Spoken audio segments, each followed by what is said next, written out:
spaceship! We saved the world! I need a nap. Me too. After Chloe and I saved the world, a big parade was thrown in our honor as we rode the destroyed spacecraft through town.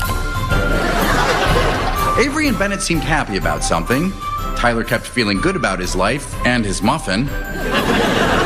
And Ellen, well, you know how she is.